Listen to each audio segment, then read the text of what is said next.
पुंडलिक वरदारी विठ्ठल श्री ज्ञानदेव तुकाराम पंढरीनाथ भगवान की जय। गोपाल कृष्ण भगवान की जय। पंढरीनाथ भगवान की जय। प्रभु रामचंद्र भगवान की जय। श्री राम भक्त हनुमान की जय। श्री गुरुदेव दत्त वासुदेव हरि जय। जय श्री रघुवीर समर्थ करता एकची श्री रघुनंदन करता एकची श्री रघुनंदन। श्री राम राम जय जय राम। श्री राम जय जय राम। मना सगळे राम राम जय जय राम। श्री राम जय जय राम। श्री राम राम जय जय राम।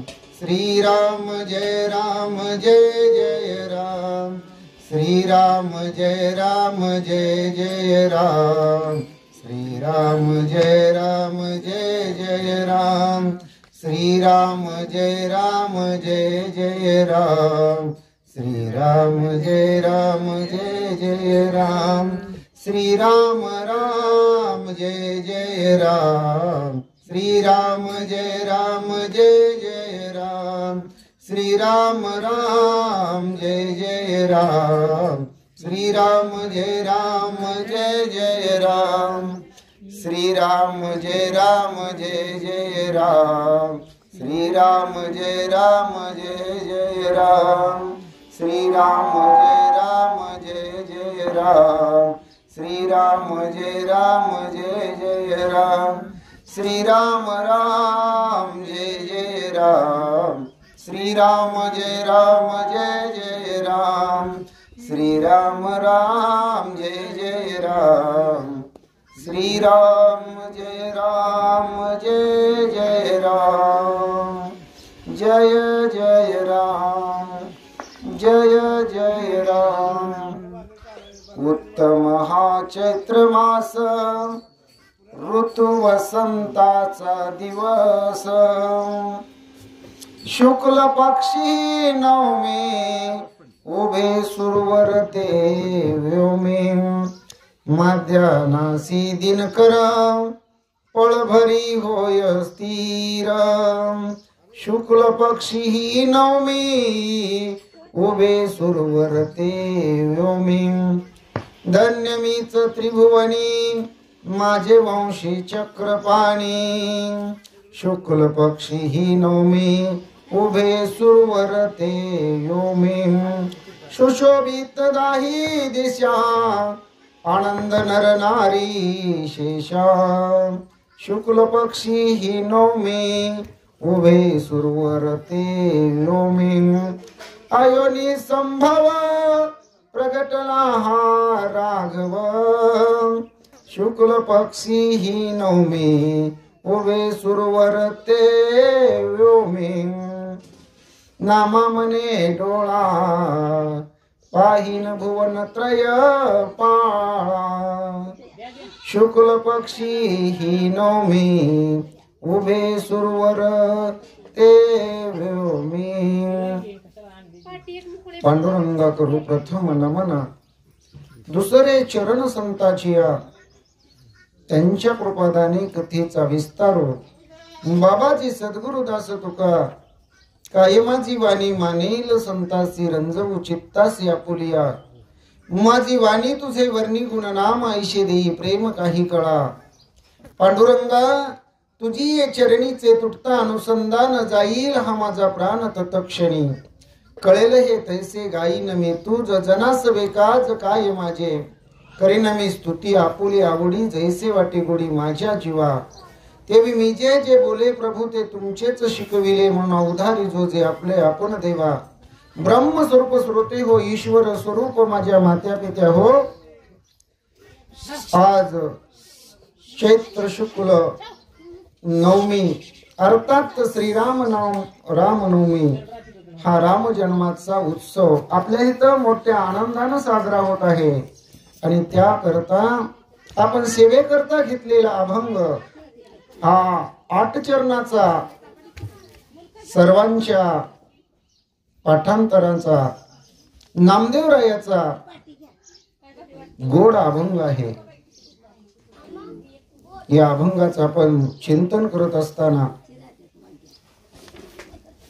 आपल्याला राम जन्माबद्दलची जी अत्यंत सुंदर आहे, जी जगाचा उद्धार करणारी आहे, अशी गोड कथा आपल्याला सेवे करता भगवान परमात्म्याच्या कृपेनं सादर करायची आहे. कथेमध्ये चरित्र सांगत असताना ज्यावेळेस या असणाऱ्या जगामध्ये ज्या सर्व गोष्टी आहेत, ज्यावेळेस हे जगतच नव्हतं, त्यावेळेस भगवान परमात्मा निर्गुण निराकार स्वरूपामध्ये होता. अव्यक्त निराकार नाही जे आकार, जेतून चराचर हरीशी भजे. भगवान परमात्मा निर्गुण निराकार होता. एकलेने कंठवेची मनोनी, भगवंताला एकट्याला कर्मेना, आणि म्हणून हे जगत निर्माण केलं. भगवान परमात्म्याने जगत निर्माण करत असताना प्रथमतः ही पंचमहाभूत निर्माण केली. पृथ्वी, आप, तेज, वायू आणि आकाश. त्याच्यानंतर भगवंतानी 3 गुण निर्माण केले. रजगुण, तमोगुण आणि सत्वगुण. त्या 3 गुणापासून आकार, मकार आणि ओकार अर्धमात्रा ओमची निर्मिती झाली. आणि त्यांच्यापासूनच पुढं ब्रह्म, विष्णू आणि महेश हे 3 देव निर्माण झाले.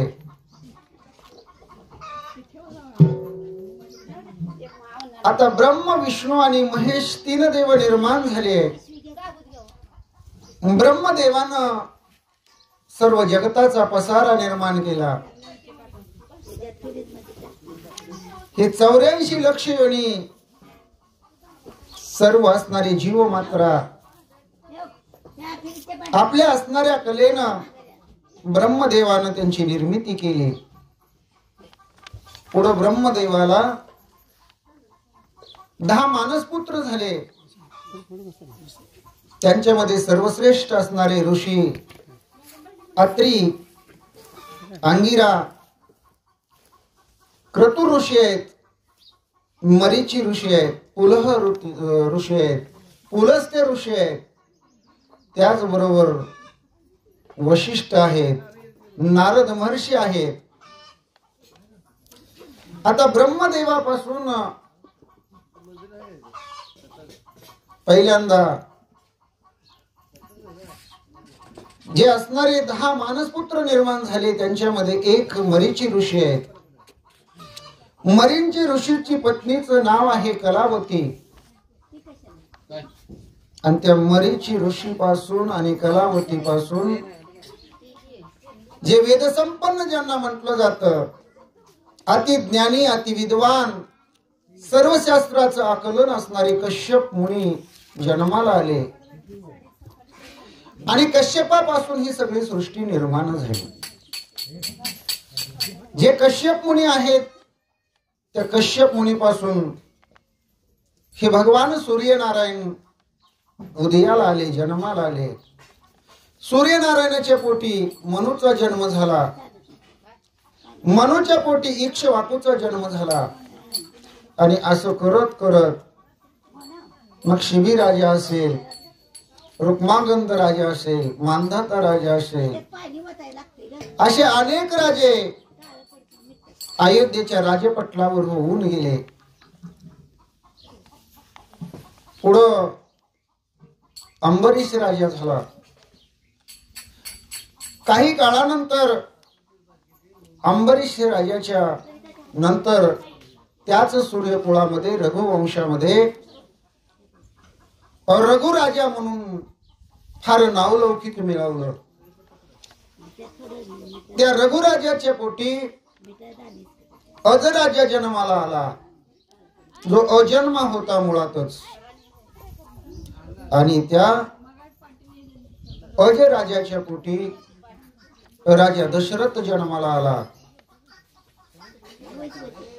म्हणजे ही अशा प्रकारे सूर्यकुळातली रघुवंशाची वंशावळी सांगितली जाते. जगत निर्माण झालं, देव निर्माण झाले, जगाचा पसारा मानला गेला आणि भगवान परमात्मा श्री विष्णू त्याने आपल्यासाठी वैकुंठ निर्माण केलं. भगवान शंकराने आपल्यासाठी कैलास निर्माण केलं. ब्रह्मदेवाने आपल्यासाठी सत्यलोक निर्माण केला. 33 कोटी देव आणि देवांचा राजा इंद्र यांनी आपल्यासाठी अमरावतीची निर्मिती केली. आणि प्रत्येक देव आपल्या असणाऱ्या राजधानीच्या ठिकाणामध्ये वास्तव्यास राहू लागला. भगवान श्री विष्णूच्या द्वारामध्ये जय विजय नावाचे द्वारपाळ होते. जय विजय द्वारपाळ रक्षण करत असताना जे ब्रह्मदेवाचे मानसपुत्र आहेत, ज्यांना सनत कुमार म्हणतात, सनक असेल, सनंदन असेल, सनत कुमार असेल, ते सनकाधिक भगवंताच्या दर्शनाला आले. आणि दर्शनाला आल्यानंतर जय विजय द्वारपाळांनी त्यांना हटकलं, अडवून उभा केलं. थांबा म्हटले, आतमध्ये जातो. भगवान विष्णू नारायणांना विचारून परवानगी घेऊन येतो आणि तुम्हाला दर्शनाला आतमध्ये सोडतो. पण सनकादिक हे सर्वश्रेष्ठ होते, ब्रह्मदेवाचे मानसपुत्र होते.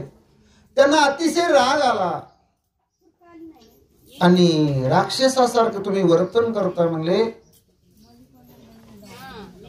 तुम्ही जे हे जय विजय आता द्वारपाळ आहात ना म्हणले, हे आता तुमचा नाश होईल म्हणले. आणि आम्ही तुम्हाला शाप देतो, तुम्हाला राक्षसाचा जन्म प्राप्त होईल म्हणले. त्यांना अगदीच वाईट वाटलं. आपलं म्हणणं, आपलं गारानं भगवान श्री विष्णूच्या कानावर त्यांनी घातलं. सनकादिकांनी कसा शाप दिला तेही सांगितलं. आणि ज्यावेळेस हे सांगितलं, या शापातून आम्हाला काहीतरी उशाप पाहिजे म्हटले. आता भगवंताच्या द्वारामध्ये आम्हाला सेवा कार्य मिळत होतं, आम्ही जय विजय म्हणून द्वारपाळ होतो. पण यांनी अविचाराने आम्हाला शाप दिला आणि आता आम्हाला राक्षस योनीमध्ये जावं लागणार, हा देह नष्ट होणार.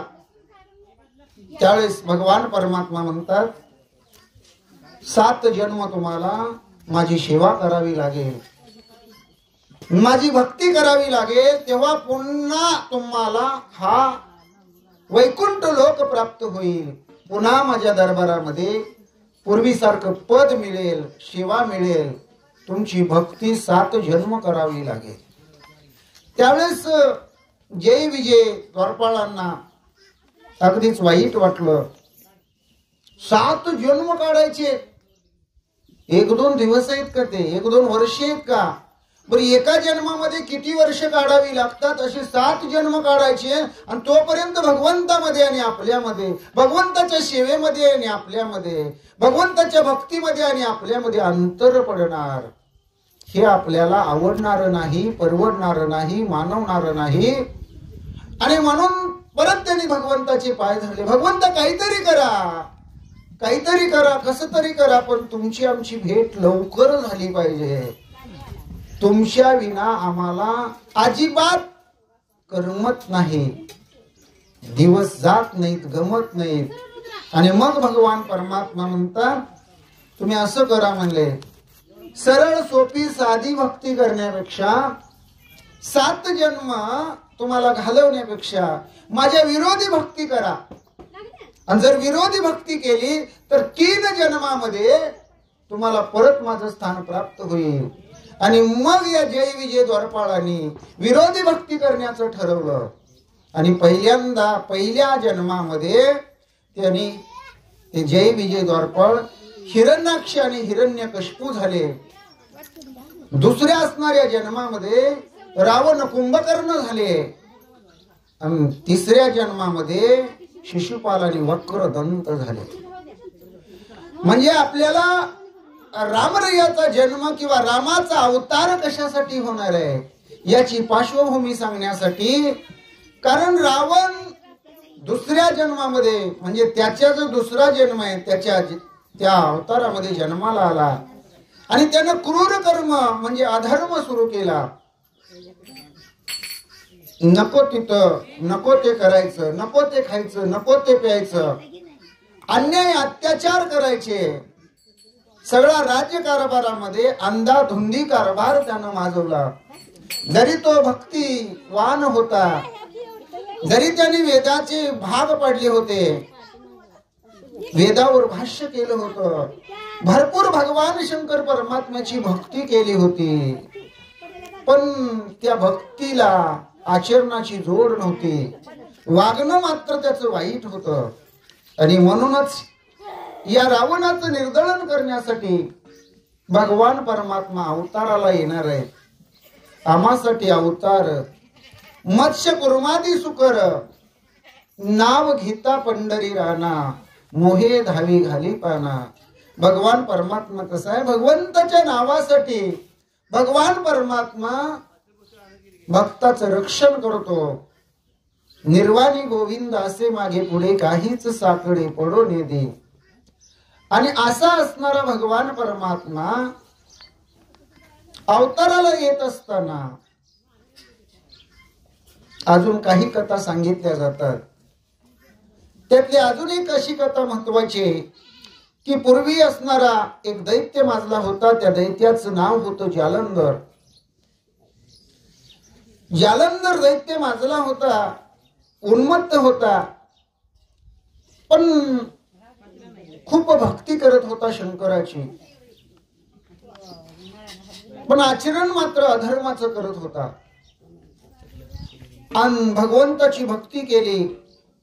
भगवान शिवशंकर प्रसन्न झाले आणि त्याला वाटलं आपल्याला मरण नको, हा वर मागावा.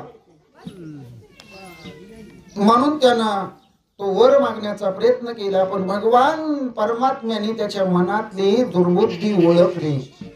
हा मरण नको हे कशासाठी मागणार आहे, तर परत हे देवादिकांना छळणार आहे. म्हणून शंकराने वर दिला नाही.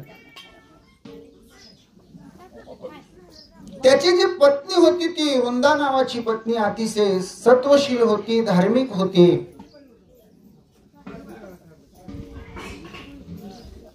आणि त्या पत्नीच्या सत्यपातिव्रत्यावर हा आगाऊपणा करून वागत होता.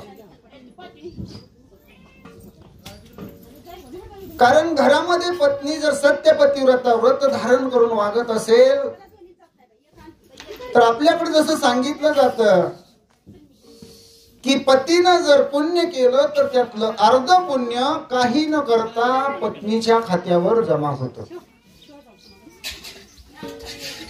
पत्नीनं जर पुण्य केलं तर पतीच्या खात्यावर काही जमा होत नाही. पण पत्नीनं जर पाप केलं तर अर्ध पाप पुरुषाच्या खात्यावर नावावर जमा होतं. हा असणारा शास्त्राचा नियम आहे. पण जी सत्यपतिव्रता माऊली आहे ती आपल्या असणाऱ्या पुरुषाला म्हणजेच आपल्या असणाऱ्या पतीला परमेश्वर मानून त्याची जर सेवा करत असेल, भक्ती करत असेल, त्याला अनुसरून संसार धर्म करत असेल तर तुका म्हणे पतिव्रता तिची देवावरी सत्ता. तिला काहीच अशक्य नसतं. आणि त्या सत्यपातिव्रत्यपणाच्या जीवावर तिचा नवरा उड्या मारत असतो. आणि अशी त्या जालंधराची देवतांना कोडं पडलं, मीटिंग भरली. भगवान परमात्मा विष्णूकडे देव आले, म्हणले अहो तो सगळ्यांना त्रास द्यायला लागलेला आहे, अत्याचार करायला लागलेला आहे, अन्याय करायला लागलेला आहे आणि तो कुणालाच आटपत नाही म्हणले. सगळे त्याच्या पुढे पराजित होतात. भगवान परमात्मा विष्णूने योग्य विचार केला. जालंधराचं रूप धारण केलं. वृंदेच्या घरी आले. त्याच वेळेस बरोबर जालंधर युद्धावरती गेला होता आणि इकडं जालंधराच्या घरी म्हणजे वृंदेच्या महालाला भगवान परमात्मा जालंधराच्या वेशामध्ये आले. तिच्या पलंगावर बसले. एकामेकाला स्पर्श झाला. गप्पा गोष्टी झाल्या आणि पतिव्रतापणाला हेतच नेमका डाग लागला आणि त्यामुळं तिकडे युद्धामध्ये आपोआप इकडे पतिव्रतापणामध्ये बट्टा लागला, डाग लागला आणि तिकडे जालिंदराचा मृत्यू झाला. ज्यावेळी जालिंदराला तिकडे देवांचा बाण लागला, जालिंदर मोठ्यानं ए वृंदे म्हणून ओरडला आणि तो शब्द घरामध्ये असणाऱ्या सत्य पतिव्रतापणानं वागणाऱ्या वृंदेच्या कानावर पडला. तिकडून तरी युद्धभूमीवरून माझ्या नवऱ्याचा आवाज येतोय, मग माझ्या पलंगावर बसलेला कोण आहे? त्यावेळेस त्या पलंगावर बसलेल्या जालिंदराला विचारलं, अहो तुम्ही कोण आहे म्हणले? का मला फसवण्यासाठी आला? का माझं पातिव्रत्य हरण केलं? त्यावेळेस भगवान परमात्मा म्हणतात, मी श्री विष्णू आहे. जालिंदर अधर्मानं वागायला लागला, तोही तुझ्या सत्य पातिव्रत्यपणाच्या जीवावर, आणि म्हणून मला हे करणं भाग पडलं. भगवान परमात्माचं हित वागणं चुकलं का? तर नाही, कारण भगवान परमात्मा कसं आहे, धर्माची तू मूर्ती, पाप पुण्य तुझे हाती. भगवान परमात्म्याला कोणतेही दोष लागत नाहीत.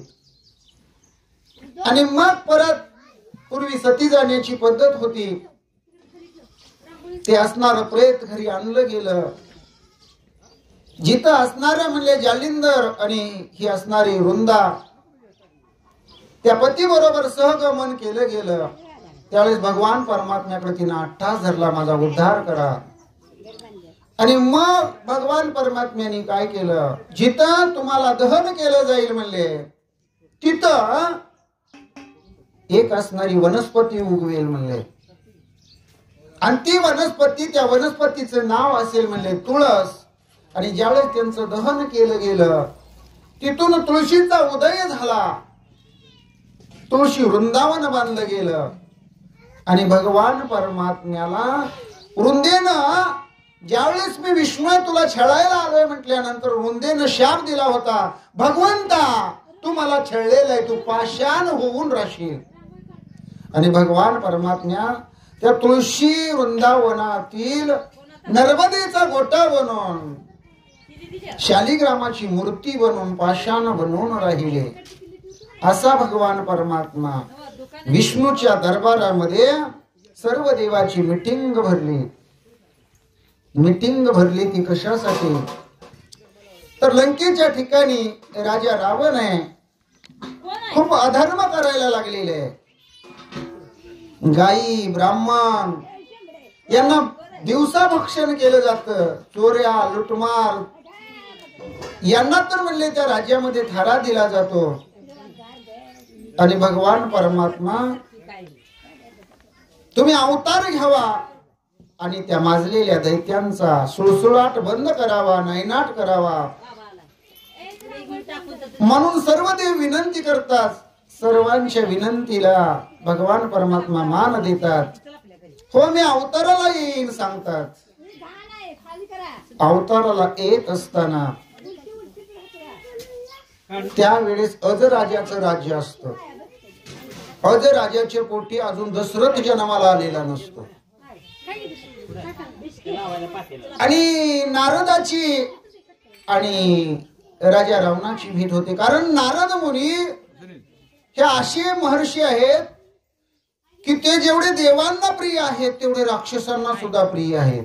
ते कुणाच्या घरी जायला कुणाला घाबरत नाहीत, कुणाला बोलायला भीत नाहीत, आणि आपलं नारायण नारायण नारायण त्यांचा अखंड मुखातून जप चालू असतो. आणि ते राजा रावणाच्या लंकेमध्ये येतात. राजा रावणाचं 14 चौकड्याचं राज्य, ज्यानं आपल्या शासनाला नवग्रहाच्या पायऱ्या केलेल्या आहेत, 33 कोटी देवांना बंदी खाण्यामध्ये घातलेलं आहे, सगळा अन्याय अत्याचार लंकेमध्ये चालू आहे. आणि त्यावेळेस नारद महर्षी येतात. राजा रावणा, आता तुझ्या पापाचा घडा भरत आलाय म्हणले. आता काही काळानंतर रामाचा अवतार होणार आहे आणि तो राम तुला एक दिवस मारणार आहे म्हणले.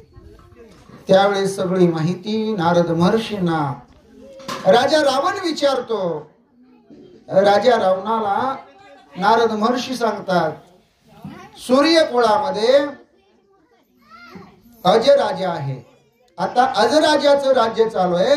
या अजराजाच्या पोटी पुढे दशरथ जन्माला येणार आहे आणि दशरथाच्या पोटी राम जन्माला येणार आहे, तो तुला मारणार आहे. ठीक आहे म्हणले, काही अडचण नाही. नारद महर्षी नारायण नारायण करत आपल्या स्वस्थानाला त्रिकाळ ज्ञानी असणारे, त्रिभुवनामध्ये फिरणारे निघून गेले. इकडं नारद मुनीनं सांगितलेल्या गोष्टीचं कोड राजा रावणाला पडलं आणि राजा रावण विचार करू लागला. अजून राजा दशरथ जन्माला आला नाही म्हणले. राजा दशरथ जन्माला येणार, तो मोठा होणार, त्याचं लग्न लागणार, मग त्यांच्या पोटी राम जन्माला येणार आणि तो राम मला मारणार. म्हणून सगळा बंदोबस्त या राम जन्मालाच येऊ द्यायचं नाही याचा करायचा राजा रावणानं ठरवलं. काही कालानं, काही वर्षानं राजा दशरथ अजराजाच्या पोटी जन्माला आले. वयोमानानुसार वाढले. वाढल्याबरोबर आई वडिलांना चिंता पडली, राजा दशरथाचं लग्न करावं. हिंडत हिंडत हिंडत हिंडत अजराजाने राजा दशरथासाठी कौशल देशामध्ये जाणं पसंत केलं. कौशल देशाचा राजा कौशल नाव होतं. त्या कौशल राजाची मुलगी कौशल्या, आणि ती कौशल्या राजा दशरथांच्या वडिलांना आवडली. आणि हीच मुलगी आपल्या राजा दशरथाला राजकुमारी म्हणून सुंदर दिसणार आहे म्हणून त्याला आवडली. आणि कौशल्याचा विवाह राजा दशरथा बरोबर करायचा ठरवला. आणि ठरवल्याबरोबर परत आपल्या राज्यामध्ये आले. आपले प्रधान पाठवले, दूत पाठवले, लग्नाची जमवाजमव केली, लग्न तिथी ठरली. राजा रावणाचे दूत त्या मागावरच होते. कारण रामाचा जन्म राजा दशरथाच्या पोटी होणार आहे आणि म्हणून राजा दशरथाच्या लग्नामध्येच राजा रावणानं विघ्न करायचं ठरवलं. अचानक रात्रीमध्येच राक्षस गेले, नवरी मुलीलाच उचललं. नवरी मुलगी पळवून नेली, एका मोठ्या पेटीमध्ये घातली आणि राजा दशरथा बरोबर इकडं युद्ध सुरू केलं. सगळे भयंकर राक्षस राजा दशरथाला खिंडीमध्ये गाठलं. चहू बाजूनी सैन्य. राजा दशरथाने कसा तरी आपला जीव वाचवला. राजा दशरथाला पराजित करून राजा रावणाचं सैन्य परत लंकेला गेलं. राजा दशरथ एका बोटीमध्ये बसले. त्या बोटीमध्ये बसून आपण अयोध्येकडे जायचा हा विचार केला आणि रणभूमीवरून बोटीमध्ये बसले. सोसाट्याचा वारा सुटला. अचानक बोट खेलकावली गेली. त्या वाऱ्यानं बोट फुटली गेली. राजा दशरथ समुद्राच्या पाण्यामध्ये गटकळा खायला लागले. आणि त्याच दैवयोगानं त्याच असणाऱ्या जहाजाची एक फळी राजा दशरथाच्या हाती सापडली. तिचा आधार घेतला. एवढ्यामध्ये इकडं राजा रावणानं कौशल देशाहून पळवलेली नवरी मुलगी एका मोठ्या पेटीत घालून त्याच्यामध्ये बरेच दिवस पुरतील असं अन्न पाणी फळावळ असं सुंदर सुंदर सगळं अन्न पाणी त्याच्यामध्ये घालून पेटी बंद करून ती समुद्राजवळ आणून दिली होती. समुद्राजवळ पेटी दिली. समुद्रानं ती एका मोठ्या माशाच्या ताब्यामध्ये दिली. त्या माशानं काय केली, ती पेटी एका बेटावर आणून ठेवली. आणि इकडं राजा दशरथ गटकाळ्या खात ज्या फळीचा आधार घेत फळीच्या आधारानं आपला जीव बचावत होते, ती फळी बरोबर त्याच बेटाला लागली ज्या बेटाला कौशल्याची पेटी ठेवलेली होती त्या माशानं. तिथं राजा दशरथ आले. निर्जन बेट, ओसाड जागा, सर्व बाजूला पाणीच पाणी. जिथपर्यंत नजर जाते तिथपर्यंत पाणीच पाणी दिसतं. आणि एवढ्या समुद्राच्या मध्यभागी असणारं बेट, बेटावर कुणी येऊ शकत नाही. आणि इथं एक पेटी दिसते. राजा दशरथानं ती पेटी पाहिली. आता राजा दशरथ युद्ध करून ना सगळ्या रक्त बंबाळ अवस्थेत, कपडे फाटलेले, चेहरा मळलेला, सुकलेला, म्लान वदन अशी अवस्था. पेटी उघडली तर आत तेजपुंज अशी सुंदर मुलगी दिसली. त्या मुलीला प्रश्न विचारला, तू कोण? कारण लग्नाच्या अर्ध्या रात्रीच नवरीला पळवलेलं. आता काही नवरदेवांना आता सारखं नव्हतं. पहिलं लग्न झाल्यानंतर कितीतरी दिवस नवरा नवरी एकमेकाचं तोंड बघत नव्हते, बोलायचं तरी लांबच. त्यामुळं पहिली ओळख असायची काय तिथं तशी व्यवस्थाच नव्हती. तिनं सांगितलं, मी कौशल देशाच्या राजाची राजकुमारी कौशल्य आहे.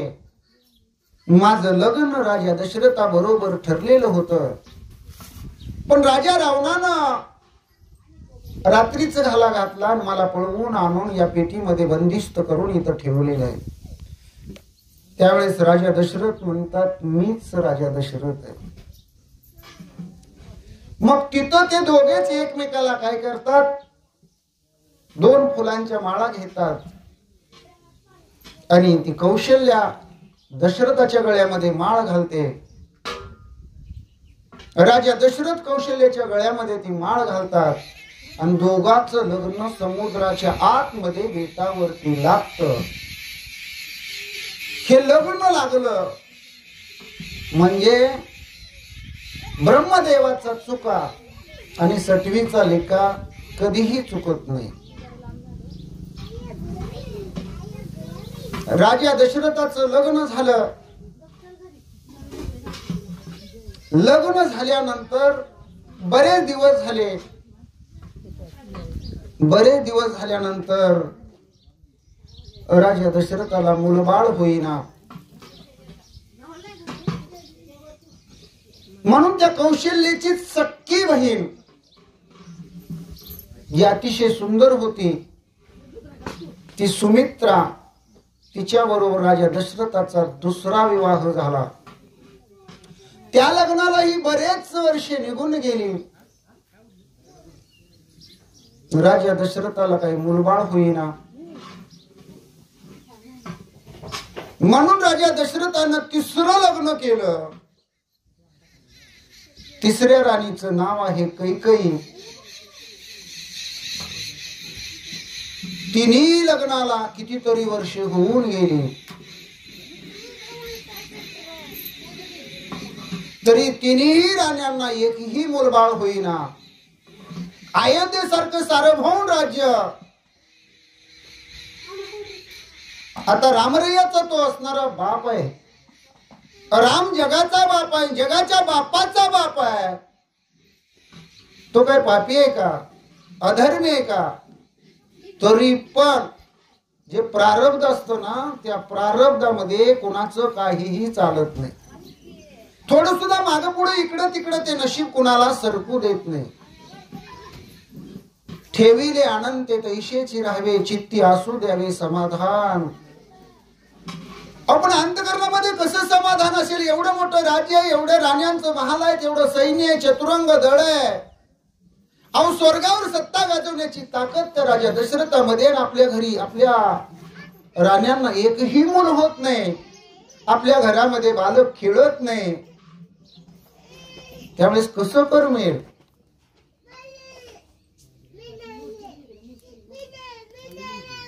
कर्मेना गेलं, गमेना गेलं. म्हणून त्यांना वाटलं आपण कुलगुरू वशिष्ठाकडे जावं, त्यांच्या दर्शनाला जावं. आणि राजा दशरथ कुलगुरू वशिष्ठांच्या आश्रमाला आले. महाराजांचं साष्टांग दंडवत घेऊन दर्शन घेतलं, नमन केलं. महाराज म्हणले, लग्नाला किती वर्ष झाली, अजून मुलबाळ का होईना? बघा ना काय पंचांगामध्ये दिसत.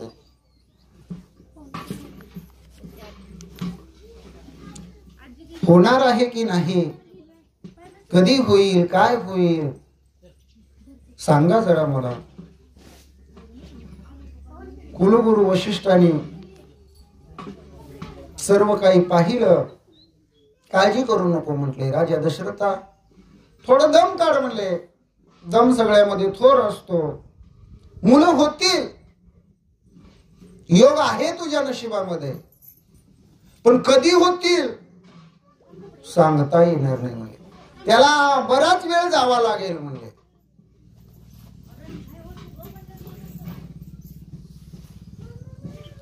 परत आपल्या महालाला आले. शिकारीचं साहित्य घेतलं, धनुष्य घेतला, बाण घेतला, बाणाचा भाता पाठीला बांधला आणि राजा दशरथ अरण्यामध्ये शिकारीला गेले.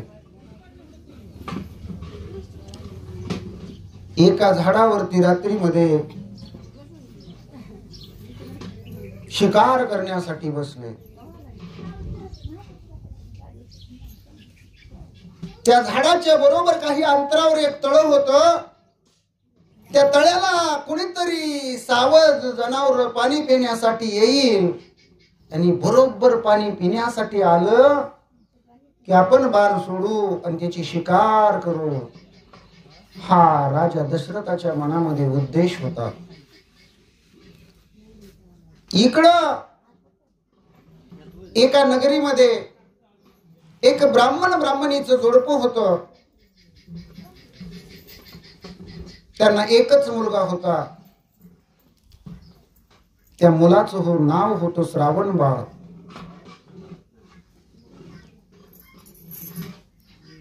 आई वडील म्हातारे झाले होते. कधी एकदा काळ येईल आणि घेऊन जाईल याचा त्यांना भरोसा राहिलेला नव्हता. दोन्ही डोळ्यानं दिसत नव्हतं, कानानं जरा ऐकू येत नव्हतं. त्यांनी आपल्या मुलाकडे इच्छा व्यक्त केली.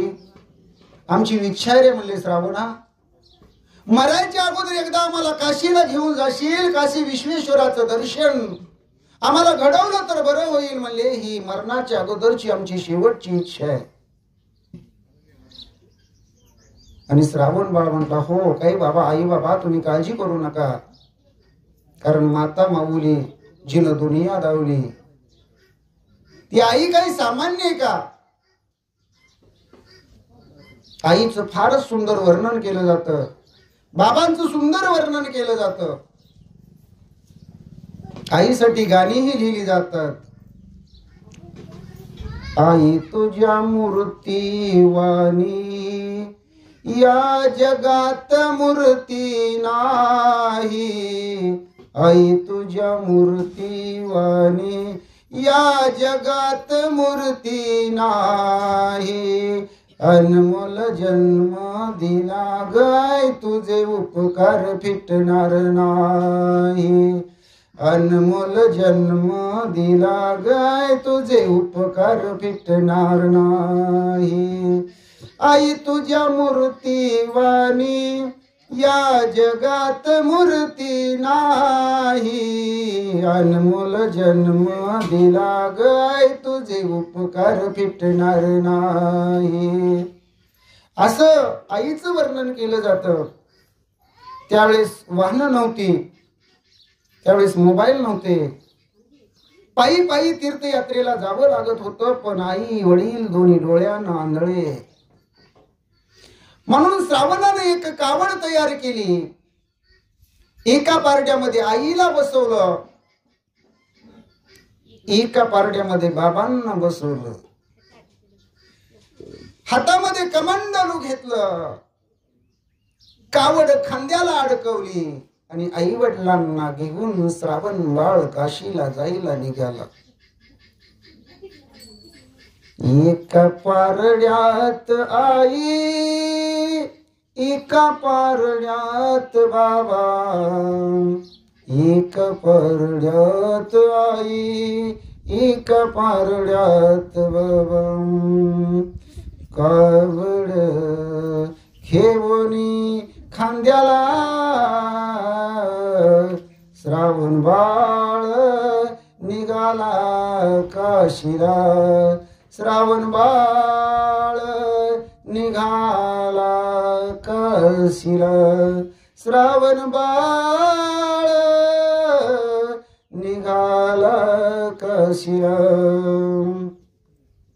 काशी तीर्थयात्रेला आईवडिलांना घेऊन निघालेला श्रावण बाळ योगा योगाना ज्या तळ्याच्या काठाला राजा दशरथ एका झाडावर धनुष्याला बाण लावून बसला होता, त्याच्या काही अंतरावर आला. आई वडिलांना तहान लागली आणि श्रावणाला आई वडील म्हणतात, अरे घशाला कोरडं पडलंय. कोरड पडलेली आहे, तहानेनं जीव व्याकुळ झालेला आहे. श्रावणा थोडं पाणी आणशील तर बरं होईल, पाणी आणशील तर बरं होईल. श्रावणानं इकडं तिकडं पाहिलं. रात्रीची वेळ आहे,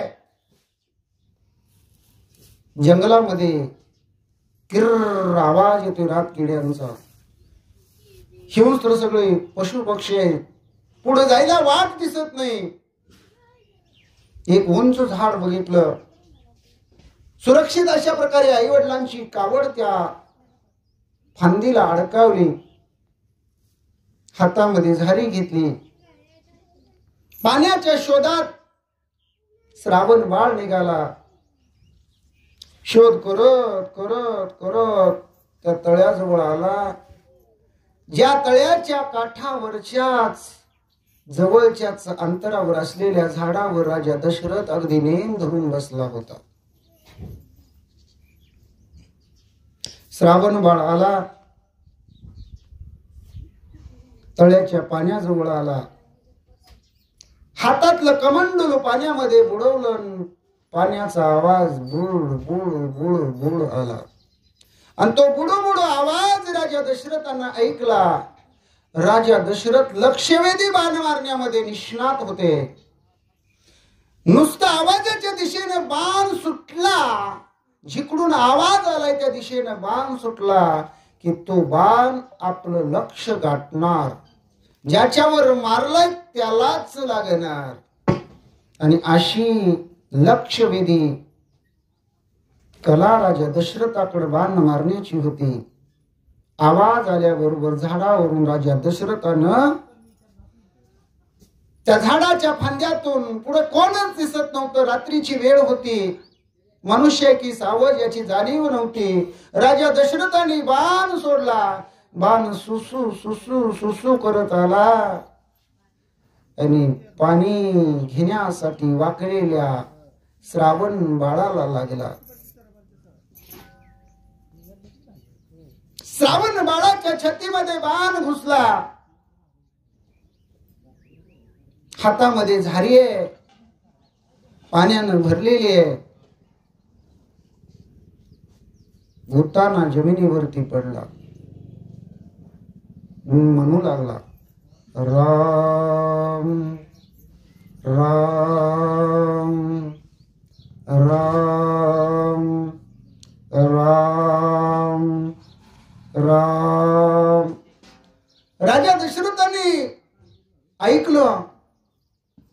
अरे म्हटले कोण साधू संत आलेले, महात्मा आलेले, राम राम म्हणतो. आज म्हणले मला राम नाम ऐकायला मिळालं, आज माझं भाग्य उदयाला आलं. जर चुकून माझ्या हातून काही पाप घडलं असेल तर रामनाम ऐकल्यामुळं पाप नष्ट झालेले आहे. घेता नाम विठोबाचे, पर्वत जळती पापाचे. पर्वत एवढं जरी घोर पाप आपल्या हातून घडलं असेल तरी ते नाहीच होत. म्हणजे मला रामनाम ऐकायला मिळालं. भगवंताचा नामाचा महिमा एवढा मोठा आहे की तुझ्या नामाचा महिमा तुझं न कळे मेघश्यामा, ही भगवंताची अवस्था आहे. नाम चांगले चांगले माझ्या कंठी राहो भले, नामेच तारीला नाही कोण ऐसा द्यावा निवडून. नामीच तारीले कोट्यान कोट्टी, नामेच हे वैकुंठी वैसविले. ज्या नामाच्या जीवावर आपण वैकुंठ, भगवान परमात्मा सर्व काही मिळवू शकतो, ते भगवंताचं नाम सर्वश्रेष्ठ आहे. राजा दशरथ म्हणतात मला असं साधूच्या मुखातून, कुणाच्या मुखातून राम नाम ऐकायला मिळालं, आज मी धन्य झालो. आणि श्रावण बाळाला बाण लागलेला आहे. बाण लागल्यामुळं श्रावण बाळ म्हणतो कुणा सौभाग्याचा बाण, कोण असा भाग्यवंत असेल ज्यानं मला बाण मारला आणि माझ्या मुखातून रामाचं नाम बाहेर पडलं. एवढ्यामध्ये राजा दशरथानं झाडावरून सरसर खाली उतरला, तळ्याच्या काठाला आला. पाहतो तर प्राण्याची शिकार झालेली नसून मानव प्राण्याची शिकार झालेली हे लक्षात आलं. श्रावणाच्या जवळ आला. श्रावणाला विचारलं बाळा तू कोण? श्रावण बाळानं सगळी हकीकत सांगितली. माझे आई वडील एका कावडीमध्ये आहेत, मी कावड घेऊन काशीला निघालेलो आहे. माझे आई वडील तानेनं व्याकुळ झालेले आहेत. एवढा माझ्यावर उपकार करा. ही कमंडलू, ही झारी तुम्ही पाणी घेऊन जावा, माझ्या आई वडिलांना पाणी द्या. पण मी एक विनंती करतो तुम्हाला, जोपर्यंत माझे आई वडील पाणी पिणार नाहीत तोपर्यंत तुम्ही मी कोण आहे हे सांगू नका. आणि जर तुम्ही सांगितलं तर ते पाणी पिणार नाहीत. माझी आठवण काढून तडफडून मरतील. म्हणून अगोदर त्यांना पाणी तरी पाजा, एवढं पुण्य तुम्ही पदरात घ्या. राजा दशरथाने हातामध्ये झारी घेतली. श्रावणानं इकडं आनंदानं हे राम म्हणून प्राण सोडला. राजा दशरथ त्या अरण्यातून शोधत शोधत ज्या असणाऱ्या वृक्षाच्या फांदीला कावड अडकवलेली होती तिथं आले. आता बोलायचं कसं, पाणी प्या म्हणायचं कसं? आवाज ओळखीचा नाही वाटला तर ते पाणी पिणार नाहीत. राजा दशरथाला काही सांगता येईना. राजा दशरथ आले, त्यांचा हात आपल्या हातामध्ये घेतला. आपल्या हातातली झारी आई वडिलांकडे सोपवण्याचा प्रयत्न करू लागला. त्यावेळी श्रावण बाळाचे आई वडील म्हणतात, का रे श्रावणा, ए बाळा माझ्या पाडसा, का रे आम्हाला का बोलत नाहीस? तुला पाण्यासाठी दूर जावं लागलं का? तुला त्रास झाला का? रात्री अपरात्री या असणाऱ्या घनदाट जंगलातून आमच्यासाठी पाणी आणण्यासाठी गेलास. आम्ही तुला पाणी मागितलं म्हणून आमचा राग आला का रे? बोल बाळा बोल, काय झालंय तुला, का बोलत नाहीस? राजा दशरथाला थोडं पडलं. बोलावं कसं, सांगावं कसं? नाही सांगावं तर हे पाणी पिणार कसे? अखेरीस राजा दशरथाचा नाविलाज झाला. राजा दशरथानं हात जोडले. श्रावण बाळाचे आई, बाबा मी श्रावण नाही हो, मी राजा दशरथ आहे. माझ्या हातून एक अपराध घडलेला आहे, माझा बाण तुमच्या श्रावण बाळाला लागलेला आहे आणि श्रावण बाळ ही जग दुनिया सोडून निघून गेलेलं आहे. अरे राजा दशरथा, आमचा बाळ आम्हाला पाणी आणण्यासाठी गेला, आम्ही त्याची पाखरासारखी वाट बघतोय आणि जोपर्यंत आमचा श्रावण बाळ येणार नाही तोपर्यंत आम्ही कुणाच्याही हातून पाणी पिणार नाही. श्रावणा श्रावणा श्रावणा श्रावणा श्रावणा आई वडील करायला लागले, टाहो फोडायला लागले, हंबरडा फोडायला लागले, रडायला लागले, आक्रोश करायला लागले. पाणी पिणं दूरच राहिलं आणि तडफडून तडफडून अखेरची अवस्था त्यांना प्राप्त होण्याच्या अगोदर राजा दशरथाला त्यांनी एक शाप दिला. ते म्हटले, आमचा मुलगा आमच्या अंतकाळी आमच्यापासून दूर करण्याचं काम तू केलं. राजा दशरथा, तू जरी अयोध्येचा राजा जरी असला तरी मरताना तुझ्याजवळ एकही मुलगा नसेल आणि आम्ही जसं श्रावण श्रावण श्रावण श्रावण म्हणून प्राण सोडतोय तशीच राजा दशरथा तुझी अवस्था होईल. राम राम राम राम म्हणून तुला मरायची वेळ येईल. आणि श्रावण बाळाच्या आई वडिलांनी आपला प्राण सोडला. श्रावण बाळाची पाखरासारखी वाट पाहून, पाखरासारखं तडपडून अक्षरशः श्रावणाचे आई वडील टाहो फोडून इहलोकीची यात्रा संपून परलोकाला गेले.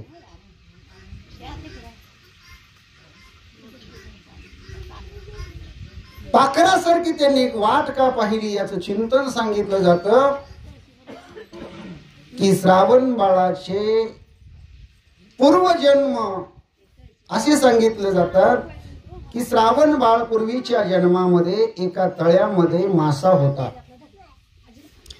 श्रावण बाळाचे आई आणि वडील त्या जंगलामध्ये एका झाडावर पक्षी आणि पक्षिणीच्या रूपात राहत होते. म्हणजे गिधाड जातीचे दोन्ही होते, ते गिधाड आणि ती गिधडीण. आणि या माशाची दोस्ती होती.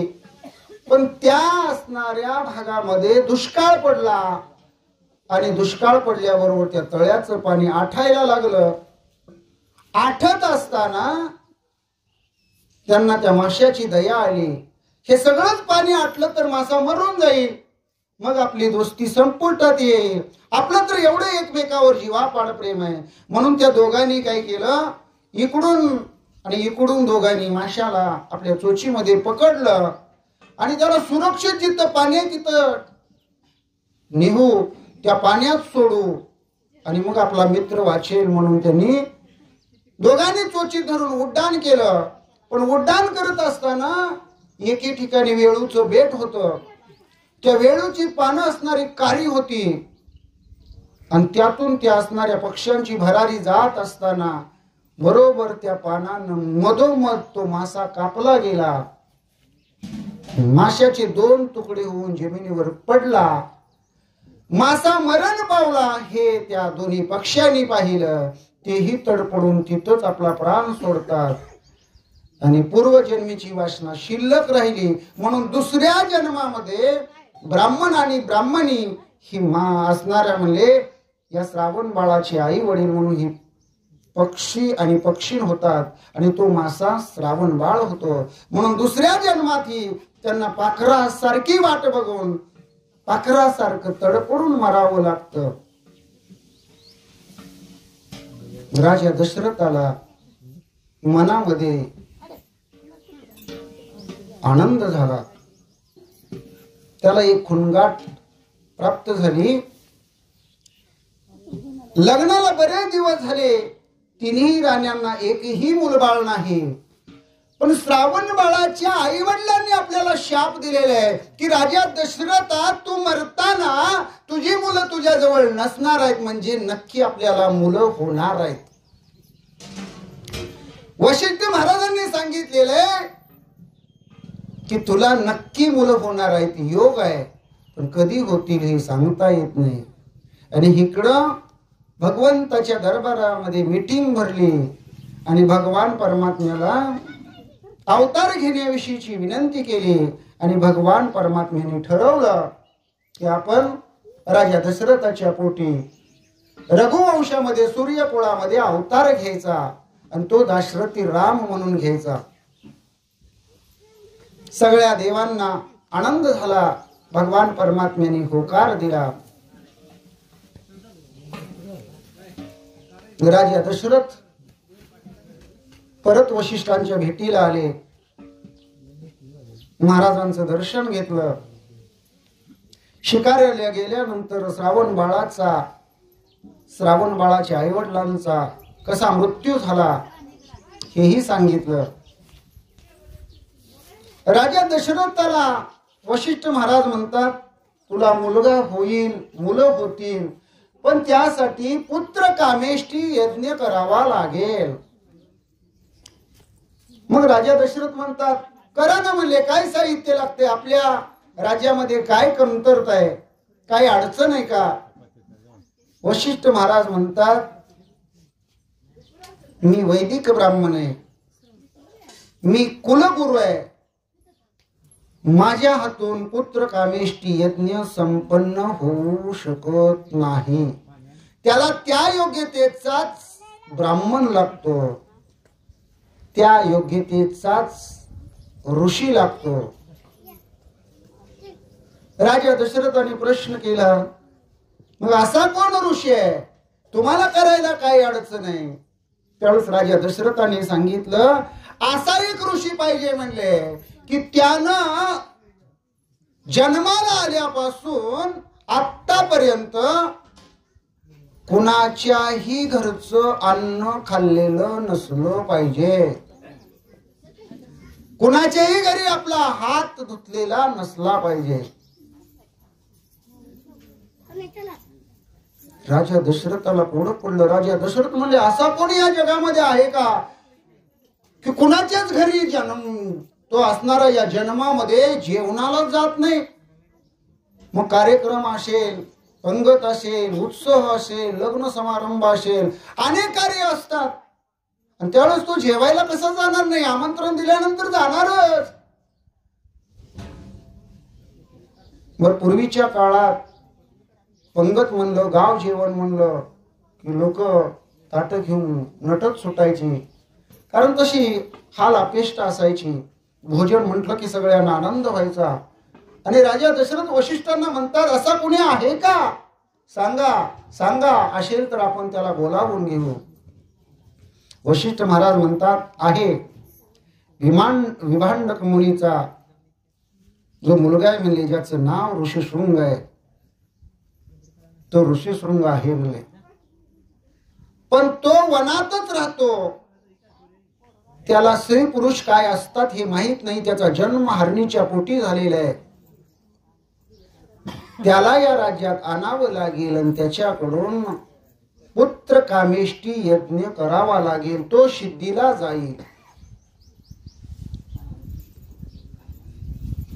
लगे इंद्राकडून अप्सरा आणल्या जातात. त्या अप्सरा ऋषी शृंगाकडे पाठवल्या जातात. विभांडक आंघोळीला गेलेले असतात. त्या स्त्रिया बघून, त्याला स्त्रिया ह्या माहित नसतात, ह्या बायका आहेत किंवा ह्या स्त्रिया आहेत, पण कोणतरी पाहुणे आलते, अतिशय सुंदर होते, देखणे दिसत होते असं त्याला वाटतं. त्या स्त्रियावरती तो भाळतो. त्याला त्या स्त्रिया आवडू लागतात आणि त्या स्त्रिया आपल्या मोहपाशात बांधून राजा दशरथाच्या दरबाराला ऋषी शृंगाला घेऊन येतात. ऋषी शृंगाला अप्सरांना आणायला सांगितलेलं असतं. अप्सरांनी काम फत्ते केलेले याची बातमी राजा दशरथाच्या कानावर आलेली असते. राजा दशरथांनी अयोध्या नगरीमध्ये जिकडं तिकडं आनंद उत्सव साजरा केलेला असतो. मोठा मंडप दिलेला असतो. घरोघरी गुड्या उभा केलेल्या असतात. तोरणे बांधलेले असतात.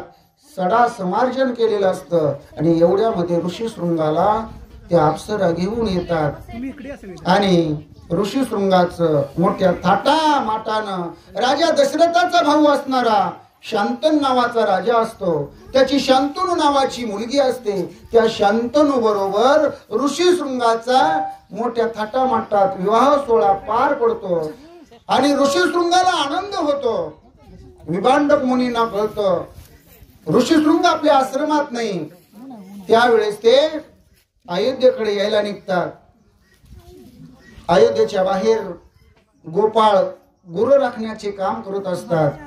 त्यावेळेस ते विचारतात, अरे बाबा, अयोध्येमध्ये एवढं वाद्यांचा गजर आहे म्हणले, एवढा स्पीकर लावलेला आहे, काय कार्यक्रम चालू आहे?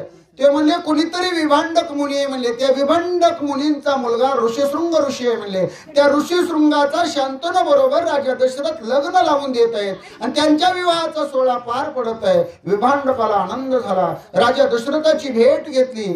राजा दशरथाला भरभरून आशीर्वाद दिला आणि इकडं ऋषीशृंग ही आनंदित झाला.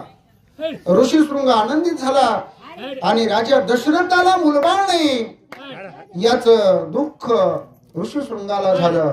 आणि मग एखादा महाराज असतो, एखादा देवऋषी असतो, एखाद्याला थोडंफार काही कळतं, तो काहीतरी हमी घेतो, कसं तुमचं चांगलं होत नाही मी बघतोच म्हणले, माझ्याकडे लागलं सगळं मी बांधी करून घेतो, तुमचा प्रपंच कसा नीट चालत नाही, कोण काय करतंय, कोण कसं कुठून काय फिरवतंय, कोण जादूटोना करतंय, कोण तुमच्यावर करणी करतंय, असं जर काय असलं तर एखादा बांधून घेतो, तुम्ही काळजी करू नका, मी तुमचं मीठ खाल्लेलं आहे, त्या मिठाला जागेन म्हणतो. असंच त्या ऋषीशृंगाने केलं. राजा दशरथ म्हणले, तुम्हाला मूलबाळ नाही ना, कसं मूलबाळ होत नाही, माझ्याकडे लागलं म्हणले, मी बघतो म्हणले. त्यासाठी आपण पुत्र कामेष्टी यज्ञ करूया. पुत्र कामेष्टी यज्ञ सुरू केला. आहुती टाकली गेली. पुत्र कामेष्टी यज्ञ पूर्ण होत आला आणि तो असणारा यज्ञ पुरुष त्या कुंडातून बाहेर आला. त्याच्या हातामध्ये पायस प्रसादाचं ताट होतं. ते ऋषीशृंगाच्या हातामध्ये दिलं. ऋषीशृंगाने वशिष्ठाच्या हातामध्ये दिलं. यज्ञ पुरुष गुप्त झाला आणि यज्ञ पुरुषानं सांगितलं, या प्रसादाचं तिन्ही राण्यांना समान वाटप करून द्या. वशिष्ठांनी त्या पायस प्रसादाचे 3 भाग केले. एक भाग कौशल्यसाठी, एक भाग सुमित्रेसाठी, एक भाग कैकेयीसाठी. पण पहिल्यांदा जो भाग केला, राजा दशरथाची धाकटी राणी फार आवडती होती. ती फार सुंदर होती, नाजूक होती, कोमल होती, सुकुमार होती, कर्दळीच्या गाभ्याप्रमाणे चुणचुणीत दिसायची. राजाला ती आवडायची. पण वशिष्ठांनी जो पहिला भाग केला तो मला द्यावा अशी कैकेयीची इच्छा होती. पण तसं नाही झालं. पहिला भाग राजा म्हणजे वशिष्ठांनी केलेला राजा दशरथाच्या थोरल्याच राणीला कौशल्यला दिला, दुसरा भाग सुमित्रेला दिला आणि तिसरा भाग नंतर कैकेयीला दिला. कैकेयी रुसून बसली आणि हातामध्ये आल्यानंतर तो भाग भक्षण करायचा हे विसरली. तेवढ्यामध्ये स्वर्गीची असणारी गंधर्वी ती घारी झाली. ती घार आली आणि तो पिंड घारीने झडपिला. घार ती पिंड घेऊन गेली. इकडं कौशल्यानं सुमित्रेनं पाहिलं, कैकेयीचा हात रिकाम आहे. त्यांना दया आली आपल्या सवतीची. आपल्या भागातला पुन्हा अर्धा भाग केला आणि दोघींनी आपल्यातला एक भाग कैकेयीला दिला. कौशल्येकडे जो भाग आहे, सुमित्रेकडे जो भाग आहे, कैकेयीकडे त्यांच्यातला अर्धा भाग आला. इथं 4 भाग 2 भागाचे झाले आणि एक पूर्ण भाग इकडं पिंड घारीनं झडपिला. तिन्ही राण्यांनी तो पायस प्रसाद भक्षण केला. भक्षण केल्याबरोबर भगवंताच्या कृपेनं अवताराचं भविष्य जाणून तिन्ही राण्यांच्या पोटामध्ये गर्भ वाढीस लागला. आणि गर्भ ज्यावेळेस वाढीस लागला त्यावेळेस त्या गर्भाला 6 महिने उलटून गेले. 7वा महिना लागला. कुलगुरू वशिष्ठांच्या लक्षात आलं. तर राजा दशरथाला बोलावून घेतलं. राजा दशरथ, तुझ्या गोष्टीची अनेक वर्षे वाट पाहत होता, तो दिवस आता जवळ येऊ लागलेला आहे. 7 महिने आता जवळजवळ पूर्ण होत आलेले आहेत. 2 महिने 9 दिवस शिल्लक राहिलेले आहेत. नवऱ्याचं काम असतं 7व्या महिन्यामध्ये बायकोला जे डोहाळे लागतात ते डोहाळे विचारायचे. आता तू प्रत्येक राणीकडे जा आणि आपल्या राण्यांना तू डोहाळे विचार. राजा दशरथाला सांगितलं. राजा दशरथ पहिल्यांदा आवडत्या राणीच्या म्हणजे धाकट्या राणीच्या म्हणजेच कैकेयीच्या महालाला आले आणि राजा कैकेयीला म्हणतात, तुला कशाचे डोहाळे लागले ते मला सांग. त्यावेळेस ती म्हणते, जो ज्येष्ठ आहे म्हणले त्या ज्येष्ठाशी धाडावे दुरी दिगंता आणि कनिष्ठाशी द्यावे राज्यपट. म्हणजे थोरला जो जन्माला येईल त्याला वनवासाला पाठवावं आणि धाकट्याला राज्यगादीचा मान द्यावा असं मला वाटतं. असं कैकेयीनं डोहाळं सांगितलं. राजा दशरथाचं अंग थरथरा कापायला लागलं. राजा दशरथाचं तोंड सुकलं गेलं. एखाद्या असणाऱ्या विंचवाचं पेव असावं आणि त्या पेवामध्ये आपण सापडावं. सर्व अंगाला विंचू ढसावेत किंवा असणारा म्हणला मोठा तक्षक आहे म्हणले तो तक्षकानं आपल्याला गाठावं. सर्पदंश व्हावा. तो विषाचा असणारा परिणाम आपल्या शरीरावर व्हावा. तोंडाला फेस यावा आणि मूर्छांगत पडावं. अशी अवस्था राजा दशरथाची झाली. तोंड काळ ठिक्कर पडलं गेलं. नाराज झाला राजा दशरथ. बेशुद्ध काही काळ पडला. शुद्धीवर आला. तिथून दुसऱ्या राणीच्या महालाला आला जिचं नाव आहे सुमित्रा. सुमित्रेच्या जवळ आला. तेवढ्यात सुमित्रेनं आपल्या महालाला आपला पतिदेव येत आहे हे पाहिलं. हातामध्ये आरतीचं ताट घेतलं. त्याच्यामध्ये असणारी शेजारती ओवाळण्यासाठी घेतली. राजा दशरथाला निंबलोन केलं. आगतम स्वागतम सुस्वागतम केलं. पाणी दिलं. मंचिकावर बसवलं आणि राजाच्या शेजारी येऊन सुमित्रा बसली. सुमित्रा बसल्याबरोबर राजा दशरथ म्हणतात, राणी साहेब, कारण राजा दशरथाला कैकेयीच्या महालाला काही वेदना झाल्या. त्या सुमित्रेनं आपलं स्वागत केल्यामुळं त्या विसरून गेला. दुःख झालेलं ते दुःख विसरून गेला आणि त्या दुःखाचं विसर्जन होऊन आनंदात रूपांतर झालं. अशी वागणूक दुसऱ्या बायकोनं आपल्या महाराणीनं सुमित्रेनं दिली. याचा आनंद राजा दशरथाला झाला आणि तिला डोहाळे विचारले. त्यावेळेस ती म्हणते, करावी ज्येष्ठांची सेवा हेच माझ्या आवडते जीवा. माझ्या जीवाला एवढंच आवडतं की जो थोरला कुणी या असणाऱ्या आपल्या घरामध्ये जन्माला येईल त्याची माझ्या मुलानं सेवा करावी हेच मला वाटतं. बाकी काही नको म्हणले. वडिलांची सेवा हेच आवडे माझ्या जीवा. आणि तिथं राजा दशरथाला आनंद होतो. त्या राजा दशरथाची पूजा ज्याला षोडशोपचारे पूजा म्हणतात ती सुमित्रा करते. कपाळाला गंध लावते. त्याच्यावर अक्षता लावते. आरती ओवाळते. पाद्य पूजन करते. मान सन्मान देते. आणि तिथून उठून राजा दशरथ कौशल्याच्या महालाला येतात.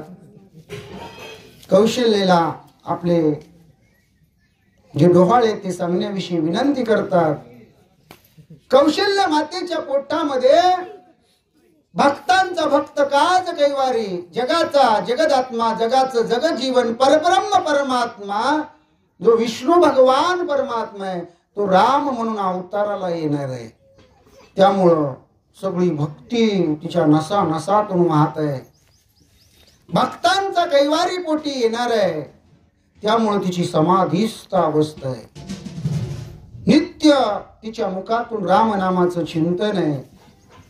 कौशल्याच रामस्वरूप होऊन गेलेले आहे. तिच्या गर्भामध्ये राम वाढत आहे, तिच्या मुखामध्ये राम नाम आहे, तिच्या ध्यानामध्ये राम आहे, तिच्या चित्तामध्ये राम आहे आणि ती रामरूप झालेली आहे. ती भानावरच नाही. हे राजा दशरथांनी पाहिलं. राजा दशरथ म्हणतात, थोरल्या राणीला आमच्या कुठलं भूत लागलं काय माहितीये, कुठल्या भूतानं झडपलं, अशी का करायला लागलीये, शुद्धीवर का नाही, डोळं झाकून राम राम काय म्हणते, काही कळेना झालेले आहे. म्हणून तुकोबाराया म्हणतात, भूत जबर मोठे ग बाई. पंढरीचं भूत फार मोठं आहे, अतिशय जबर आहे. आल्या गेल्याशी झडपे करुगत काही, येणा जाणाऱ्याला ते कुणाला सोडत नाही, असं भूत जबर मोठे ग बाई. आणि मग वशिष्ठाला विचारतात. वशिष्ठ महाराज म्हणतात, तुम्ही फक्त डोहाळे विचारा. आणि त्यावेळेस तिला डोहाळे विचारले जातात. त्यावेळेस तिच्या लक्षात येतं, रावणानं काय केलं, आपल्या लग्नामध्ये विघ्न केलं. तरीही त्या असणाऱ्या भगवान परमात्म्याने जो तुमचा आमचा जोडा पूर्वीच बांधलेले आहे, स्वर्गातच लग्नाच्या गाठी बांधल्या जातात. म्हणतात स्वर्गातच लग्नाचे तीळ तांदूळ जमवले जातात, ते वाटले जातात. राजा रावणानं कितीही प्रयत्न केला तरी आमचं अखेर लग्न लागलं. आणि आता मूल होण्याची वेळ आली. त्यावेळेस राजा दशरथ कौशल्येला डोहाळे विचारतात. कौशल्या माता म्हणते, आणि रे धनुष्य मारीन रावणा, लंका विभीषणा देईन मी. तुम्ही धनुष्य आणा. तो राजा रावण कुठे, तो कुंभकर्ण कुठे, एकच बाण सोडते आणि त्यांचं निर्दळन करून टाकते.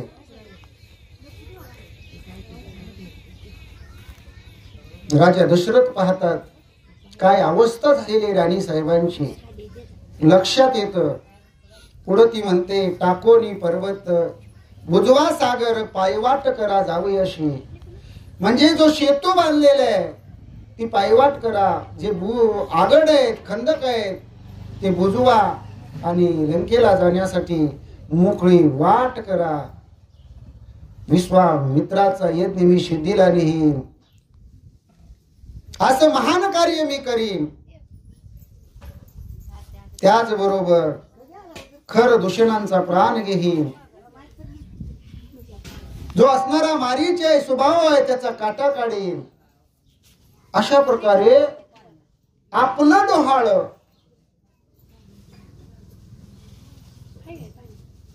राणी कौशल्या माता राजा दशरथाला सांगते.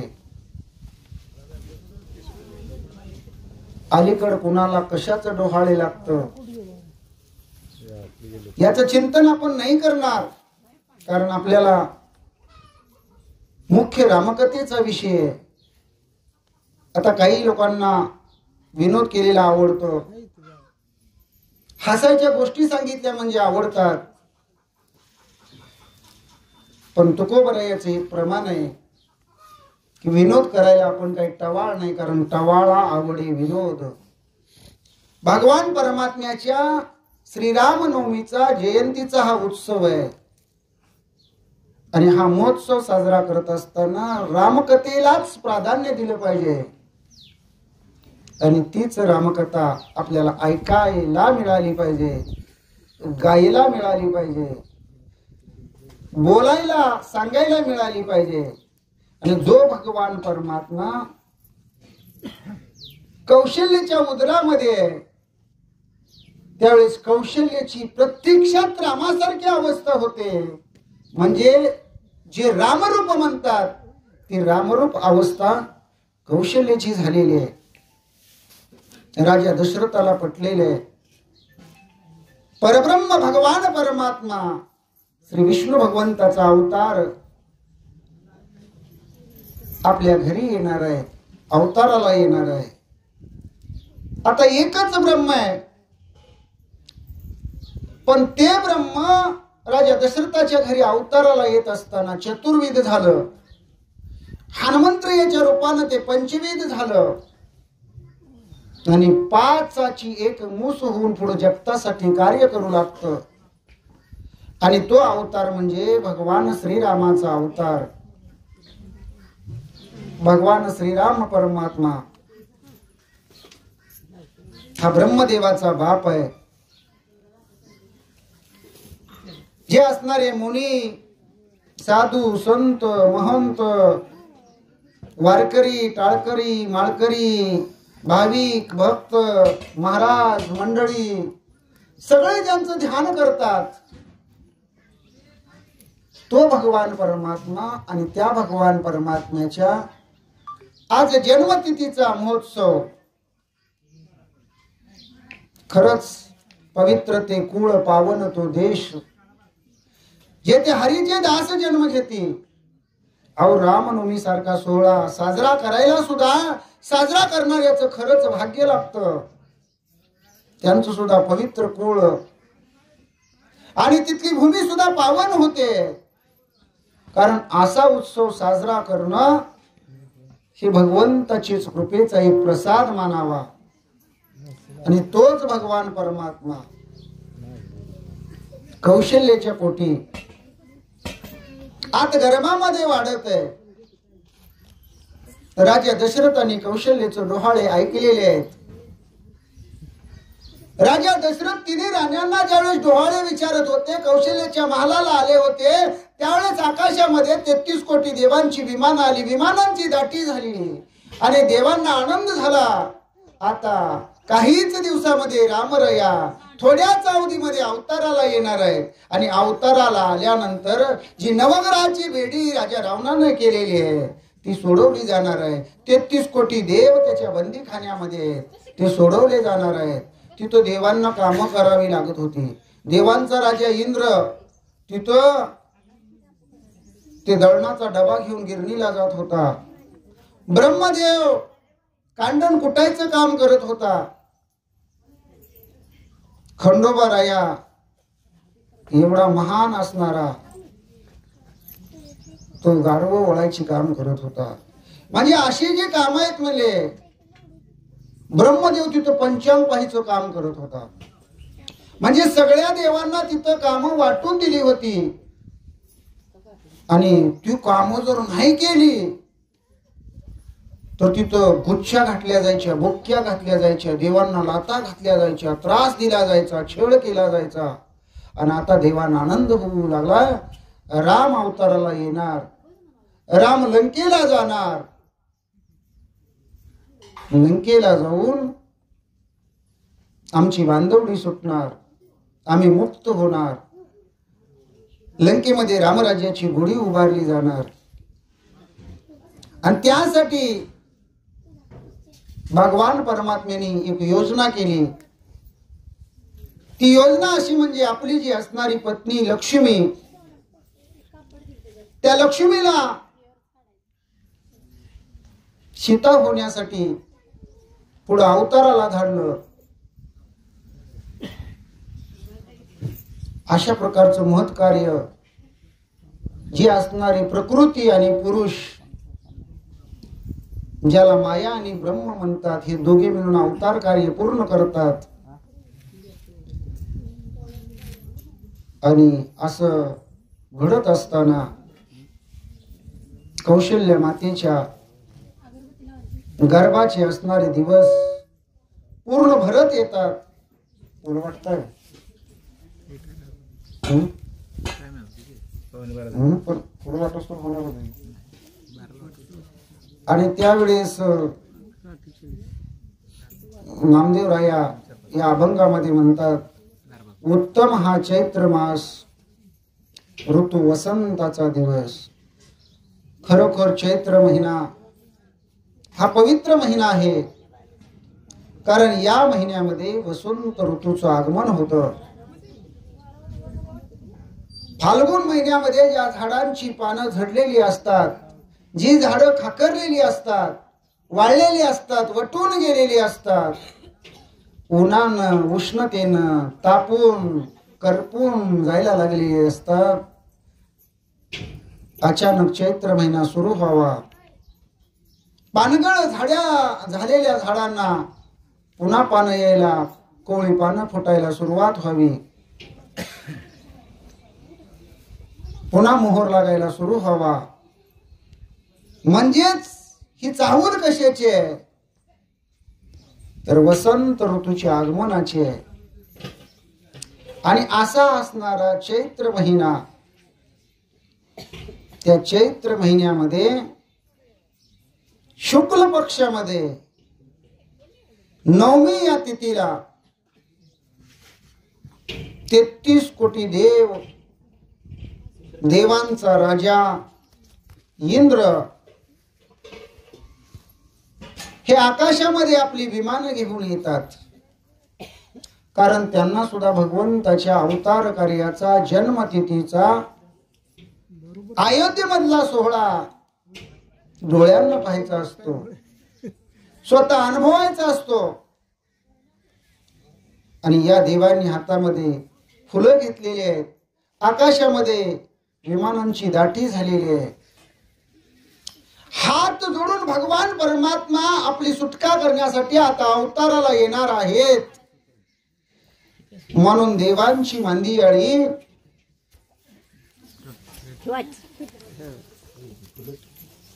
हात जोडून उभी आहेत आकाशामध्ये. भगवान परमात्मा अवताराला येत असताना नामदेवरायांनी त्यांच्या अवताराची वेळ सांगितलेली आहे. महिना तर तुम्हाला माहिती झालेली आहे, चैत्र महिना आहे. पक्ष सांगितलेले आहे, शुक्ल पक्ष आहे. तिथी नवमी आहे, म्हणजे आजचा जो दिवस आहे त्याच दिवशी बरोबर दुपारी 12 वाजता सूर्य डोक्यावर येतो. आता दुपारी 12ला प्रखर तेज असतं सूर्याचं. आपण त्याच्याकडे पाहू शकत नाही, हा भाग वेगळा. पण नामदेवराया म्हणतात, माध्यानाशी दिनकर पळभरी होय स्थिर. आता हळूहळू सूर्य उदयाला आल्यापासून मावळतीकडे जात असतो. म्हणजे पूर्वेला उगवतो आणि पश्चिमेला मावळतीला जातो. पण हळूहळू तो आपलं मार्गक्रमण करत असतो. पण आजच्या तिथीला म्हणजे चैत्र महिन्यामध्ये शुक्ल पक्षामधील नवमीला बरोबर दुपारी 12 वाजता सूर्य डोक्यावर आला की काही वेळ जागच्या जागीच थांबतो. म्हणजे भगवान परमात्मा अवताराला येईपर्यंत सूर्य सुद्धा तटस्थ राहतो. कारण त्याला सुद्धा पाहायचं असतं की भगवान परमात्मा विष्णू दाशरथी राम म्हणून अवताराला येणार आहेत. राजा दशरथाच्या कुळामध्ये, म्हणजेच आपल्या कुळामध्ये, सूर्य कुळामध्ये, रघुवंशामध्ये आज रामरयांचा पूर्ण ब्रह्माचा अवताराला येणार आहे.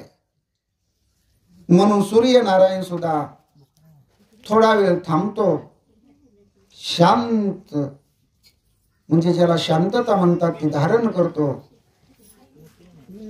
धन्य मीच त्रिभुवनी माझे वंशी चक्रपाणी. खरोखरच म्हणजे माझा वंश धन्य. म्हणूनच माझ्या असणाऱ्या या वंशामध्ये, रघुकुळामध्ये भगवान परमात्मा जो जगाचा नियंता आहे, जो जगाचा मालक आहे, जगाचं जीवन आहे, जगाचा जनार्दन आहे, जो जगाचा माय आणि बाप आहे, जो चक्रपाणी आहे, तो माझ्या वंशामध्ये अवताराला येणार आहे. आणि असा अवताराचा असणारा क्षण खरोखर आज भाग्याचा उदय. ते हे जोडी संत पाय म्हणण्यापेक्षा आज भगवंताचं दर्शन, त्यांच्या अवताराचं दर्शन आपल्याला होणार आहे. म्हणून सूर्यनारायण आकाशामध्ये आपलं गमन करताना थांबलेलं आहे. सुशोभित दाही दिशा, आनंद नर नारी शेषा. सगळीकडे दाही दिशा उजळून निघालेले आहेत. स्त्री पुरुषांना, आबाल वृद्धांना, अयोध्येतल्या नर नारींना आनंद झालेला आहे. भगवान परमात्मा शेष नारायण त्यांना सुद्धा आनंद झालेला आहे. नाही कौशल्यशी भान गर्भी आले नारायण, कौशल्या माता मात्र समाधीस्थ आहे. रामनामाचं चिंतन करते. श्रीराम जय राम जय जय राम, श्रीराम जय राम जय जय राम, श्रीराम जय राम जय जय राम, श्रीराम जय राम जय जय राम असं अखंड चिंतन करते. त्या कौशल्या माऊलीला मात्र सुख आहे, समाधान आहे, आनंद आहे. सर्व अंगामध्ये चैतन्य भरलेले आहे आणि अशी देहीच विधेयी अवस्था प्राप्त झालेली भगवान परमात्म्याची माता माऊली कौशल्य म्हणतात. आता हे शब्दार्थानं सगळं वर्णन झालं, पण अखेरच्या चरणामध्ये नामदेव राया म्हणतात भगवान परमात्मा हा अयोनी संभव आहे. तो कोणत्या स्त्रीच्या पोटी जन्माला येत नाही. हे सगळं नटनाट्य दावलेले आहे. माऊलीच्या पोटामध्ये गर्भ वाढवणं, त्या गर्भाची चाली होणं, ते डोहाळे लागणं, हे आपली सामान्याची जी अवस्था आहे, ज्या या जगाची असणारी रीत आहे, ती रीत आपल्या समोर मांडलेली आहे. भगवान परमात्मा स्वतः अवतरित होतो. तो कोणत्याही स्त्रीच्या पोटी जन्माला येत नाही. भगवंताला येणं नाही, जाणं नाही, म्हणजे जन्म नाही, मरण नाही, असा स्वयंभू असणारा भगवान परमात्मा. आणि तोच आज अवताराला येणार आहे. थोड्याच वेळामध्ये अवताराला येणार आहे. आणि अयोनी संभव असणारा भगवान परमात्मा ज्यावेळेस अवताराला येईन त्यावेळेस नामदेव राया म्हणतात, जो असणाऱ्या त्रैलोक्याचा धनी आहे, जो ब्रह्मांडाचा चालक आहे, जो जगाचा करता करविता नियंता भगवान परमात्मा आहे, त्याला मी डोळे भरून पाहीन, त्याचं दर्शन मला होईल. आज भक्तांना देवाचं दर्शन होणार आहे. भक्तासाठी देव या पृथ्वी तलावर अवताराला येणार आहेत. म्हणून सगळ्यांना आनंदी आनंद झालेला आहे. असा एक क्षण त्या अयोध्येमध्ये निर्माण झालेला आहे. आणि असा असणारा गोड क्षण, त्या क्षणाची आपण आतुरतेने वाट पाहतोय. रामर या अवतार कार्यासाठी येत असताना अवतार तुम्हा धराया कारण उद्धराया जन जड जीव. भगवान परमात्मा अवताराला कशासाठी येतात? तर सज्जनाचं गो ब्राह्मणाचं संरक्षण करण्यासाठी, दुष्टांचा कर्दन काळ म्हणून ज्यांचं ब्रीद आहे म्हणले तो जगदानी भगवान परमात्मा राक्षसांचा, दुष्टांचा, पाप्यांचा, चंडाळांचा, दुराचार्यांचा नायनाट करण्यासाठी, आपलं अवताराचं कार्य करण्यासाठी या पृथ्वी तलावर आयोनी संभव स्वरूपामध्ये प्रकट होतो. आता आयोनी संभव म्हणजे काय याचा जाता जाता आपण थोडक्यात सारांश पाहूया. आयोनी संभव याचा अर्थ कोणत्याही स्त्रीच्या पोटी जन्माला न येता भगवान परमात्मा अचानक पृथ्वी तलावर एका बालकाच्या स्वरूपामध्ये आपलं रूप, आपली मूर्ती घेऊन प्रत्यक्षात हजर होतात. म्हणजे जसं एखाद बाळक शाळेतून इकडून तिकडून खेळून बागडून आईजवळ येऊन उभा राहावं, आई मी आलो, आई मी आलो असं कौतुकानं बोलावं, असं भगवान परमात्मा त्या माऊलीच्या समोर साक्षात येऊन प्रगट होतो. आणि मग त्यावेळेस ती माऊली म्हणते, अरे देवा, भगवंता, तू जर एवढा मोठा असा चालत फिरत बोलत जर माझ्या समोर येऊन उभा राहिला, कोण म्हणेल ही रामाची आई आहे, कोण म्हणेल ही देवाची आई आहे. अरे तुझ्यामध्ये माझ्यामध्ये भेद करतील, म्हणून ती माता माऊली भगवान परमात्म्याला हात जोडून विनंती करते, तू लहान हो, तो बालक हो. आणि मग भगवान परमात्मा अगदी लहान बाळाचं रूप धारण करतात आणि लहान बालक म्हणून अवतरित होतात. त्यावेळेस त्या माऊलीला त्या बाळाचं संगोपन करताना, त्या बाळाला वाढवताना, त्या बाळाला खेळवताना, आंघोळ घालताना, लहानाचं मोठं करताना आनंद होतो. कारण देव तिच्या घरामध्ये तिला खेळवायला, तिला बोलायला, देवाच्या संगतीमध्ये राहिला, देवाचं कोड कौतुक पाहिला तिला आनंद होतो. आणि हेच भाग्य राजा दशरथाला, कौशल्य मातेला प्राप्त झालेले आहे. जो असणारा वैकुंठाचा अधिपती आहे, जो लक्ष्मीचा पती आहे. जेव्हा हे विश्वच नव्हतं तेव्हा भगवान परमात्मा होता. जेव्हा कोटेच नव्हते काही, चंद्र सूर्य तारा पाही, हे काहीच नव्हतं म्हणले, पृथ्वी नव्हती, आकाश नव्हतं, काही नव्हतं, तेव्हा सुद्धा भगवान परमात्मा होता. आणि तेव्हापासून देवाचे भक्त त्या भगवंताला भजतात. असा भगवान परमात्मा आता अवतारित होणार आहे, आज प्रगट होणार आहे. आणि तो प्राकट्य दिन म्हणजे चैत्र शुद्ध रामनवमी. आणि वेळ आहे दुपारी 12 वाजताची.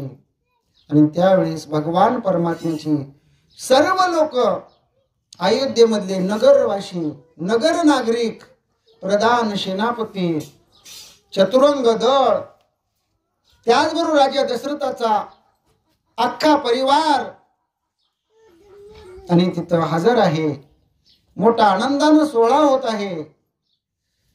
सगळ्यांना आनंदी आनंद आहे. कारण रामर या अवताराला यायच्या अगोदरच वैकुंठीचे जे सगळं असणार सुख आहे,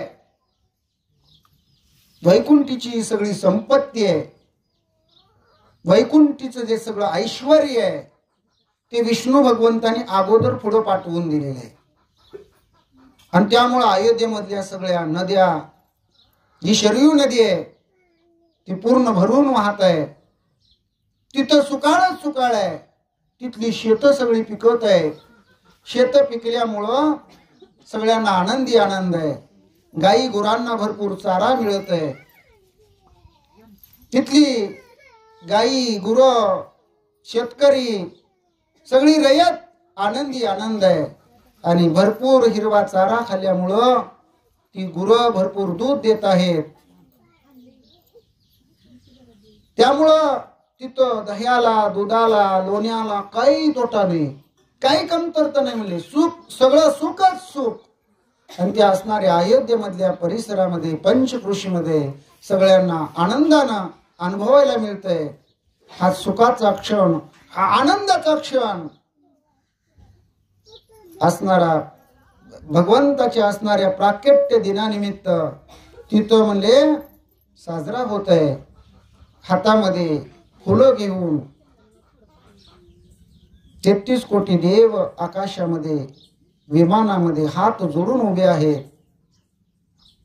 आणि आता थोड्याच वेळात भगवान परमात्मा प्रगट होणार आहेत. रामकथेच्या औचित्यानं, रामनवमीच्या निमित्तानं, भगवान श्रीराम प्रभूच्या कृपा आशीर्वादानं आणि तुम्हा सर्व नियोजक, आयोजक, संयोजक या सगळ्यांच्या सहकार्यातून मला भगवंताची सेवा करण्याची संधी मिळाली. त्याबद्दल सगळ्यांना धन्यवाद. मज पामराशी काय थोरपण. बोलता बोलता जर माझ्या मुखातून काही चुकीचे शब्द निघाले असतील तर ते माझ्या पदरात टाका. निनते पुरते अधिकते सरते करून घ्या.